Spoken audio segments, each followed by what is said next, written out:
ஷர்மிளா, வணக்கம். மத்திய கிழக்கில் காணப்படக்கூடிய போர் பதற்றம் இன்னும் முழுவதுமாக சமாதான முடிவுக்கு வரவில்லை என்றுதான் கூற வேண்டும். அதன் தொடர்ச்சியாக நடைபெற்று வரக்கூடிய ஒவ்வொரு நிகழ்வுகளும் உலக அளவில் ஒரு மிகப்பெரிய பொருளாதார அச்சத்தை ஏற்படுத்தி வருகிறது.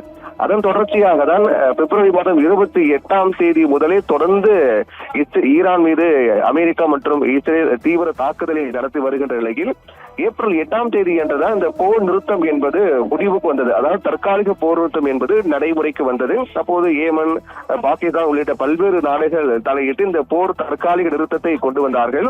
அதற்கு பிறகு தொடர்ந்து அடுத்தடுத்த சுற்று பேச்சுவார்த்தைகள், நிரந்தர போர் நிறுத்தம் மாறுவதற்கான பேச்சுவார்த்தைகள் தீவிரமாக மேற்கொள்ளப்பட்டு வந்த நிலையில் தான் திடீரென்று 2 நாட்களுக்கு முன்னதாக இஸ்ரேல் லெபனான் மீது திடீரென்று தாக்குதல் நடத்துகிறார்கள். இது போர் தற்காலிக நிறுத்த விதிமுறை செயல் என்று கண்டித்த ஈரான் இஸ்ரேல் மீது பதிலடி தாக்குதல் தொடுக்கிறார்கள். இதனால் மீண்டும் படைபடியே உச்சகட்ட போர் பதற்றம் போர் ஏற்படுமோ என்ற ஒரு அச்சம் காணப்பட்டது. அதன் தொடர்ச்சியாக தான் ஈரான் இஸ்ரேல் மீது தாக்குதல் நடத்துகிறார்கள். அதே போன்று ஹவுதி கிளர்ச்சியாளர்களும் இஸ்ரேல் மீது தாக்குதல் நடத்துகிறார்கள். இந்நிலையில் தான் இப்படியாக ஒரு நாள் முழுவதுமாக இந்த தாக்குதல் அடுத்தடுத்து நடைபெற்ற நிலையில் தான் அமெரிக்க அதிபர் டொனால்டு டிரம்ப் இந்த விவகாரத்தை தலையிட்டு இஸ்ரேல் பிரதமர் பெஞ்சமின் நேதன்யாஹுவுடன் தொலைபேசியில் உரையாடி உடனடியாக இந்த தாக்குதலை கைவிட வேண்டும் என்று அறிவித்தார். அதற்கு பிறகு சற்று அமைதியான சூழல் திரும்பியது. ஈரானும் தாக்குதலை நாங்கள் நிறுத்துகின்றோம், ஒரு வாரத்துக்கு நிறுத்துகின்றோம், இஸ்ரேல் மீண்டும் தாக்குதல் நடத்தினால் நாங்கள் பதிலடி கொடுப்போம் என்று தெரிவித்திருந்தார்கள். சற்று மீண்டும் நிலைமை அமைதிக்கு திரும்பியது. இந்நிலையில் தான் நேற்றைய தினம் அமெரிக்காவுடைய ஹெலிகாப்டர், அப்பாச்சி ஹெலிகாப்டரை ஈரான் சுட்டு வீழ்த்தியதாக அமெரிக்க அதிபர் டொனால்டு ட்ரம்ப் குற்றம் சாட்டியிருந்தார். இந்த குற்றச்சாட்டுக்கு பதிலடி கொடுக்கும் விதமாக ஈரான் அதை மறுத்திருந்தாலும் கூட அமெரிக்க அதிபர் டொனால்டு ட்ரம்ப் உறுதியாக இருந்தார்.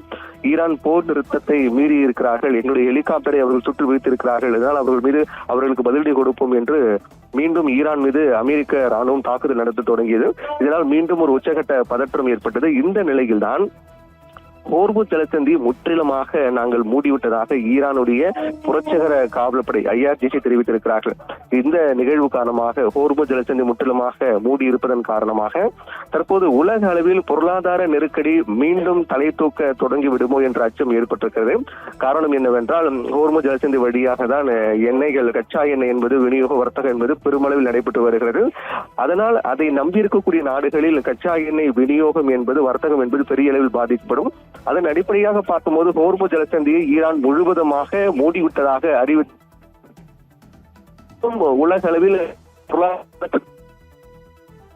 நிகழ்வு ஏற்பட்டிருக்கிறது என்றால் தற்போது கச்சா எண்ணெய் ஒரு பீப்பாய் விலை என்பது கிட்டத்தட்ட 2 விழுக்காட்டுக்கு மேல் விலை என்பது உயர்ந்திருக்கிறது. அதே போன்று ஒரு பீப்பாய் விலை என்பது கிட்டத்தட்ட $95 மேல் உயர்ந்திருப்பது என்பது மீண்டும் இது ஒரு நெருக்கடி உண்டாக்கக்கூடிய சூழலை நோக்கி தான் சென்று கொண்டிருக்கிறது. ஆனால் அமெரிக்கா இதை திட்டவட்டமாக மறுத்திருக்கிறார்கள். அமெரிக்கா பொறுத்தவரையில் ஹோர்முஸ் ஜலசந்தி முற்றிலுமாக முடக்கப்படவில்லை, எங்களுடைய கட்டுப்பாட்டில் இருக்கின்றது. அந்த ஹோர்முஸ் ஜலசந்தி வழியாக பயணக்கூடிய சரக்கு கப்பல்களுக்கு நாங்கள் பாதுகாப்பு கொடுப்போம், எங்கள் பாதுகாப்பின் கீழ் அந்த வழியாக சரக்கு கப்பல்கள் சென்று கொண்டு வருகின்றன என்று அமெரிக்கா விளக்கம் கொடுத்தாலும் கூட அந்த பகுதி முழுவதுமாக ஈரானுடைய பெரும் ஆதிக்கத்தின் கீழ் வருகின்ற காரணத்தால் அதை நாங்கள் முழுவதுமாக முடக்கிவிட்டோம், அமெரிக்காவின் தாக்குதலை எடுத்து முழுவதுமாக முடக்கிவிட்டோம் என்று ஈரான் தெரிவிக்கிறார்கள். இந்த ஹெலிகாப்டர், அப்பாச்சி ஹெலிகாப்டரை ஈரான் சுட்டு வீழ்த்தியதாக அமெரிக்கா ஈரான் தாக்குதல் நடத்தினார்கள். அதற்கு பிறகு அந்த தாக்குதல், அந்த பதிலடிக்கு பிறகு அமெரிக்கா சற்று அமைதியானார்கள்.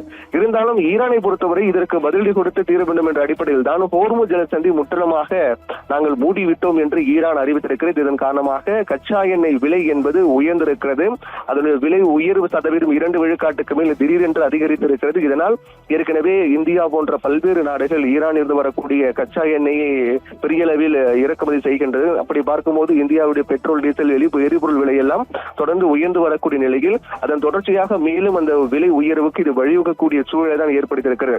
அதன் காரணமாக தான் இது முக்கியத்துவம் பெறக்கூடிய நிகழ்வாக மாறியிருக்கிறது. அமெரிக்கா ஹோர்முஸ் ஜலசந்தி மூடவில்லை, நாங்கள் பாதுகாப்பு கொடுத்தது கொண்டும் திறந்துதான் இருக்கின்றது சொன்னாலும் கூட ஈரானுடைய இந்த நடவடிக்கையால், அடாவடி நடவடிக்கையால் மீண்டும் பொருளாதார நெருக்கடி சூழலை ஏற்படுத்தக்கூடிய நிலையை நோக்கி சென்று கொண்டிருக்கிறது. இது உலக அளவில் மீண்டும் ஒரு பதற்ற நிலை உருவாக்கி இருக்கின்றது. ஷர்மிளா.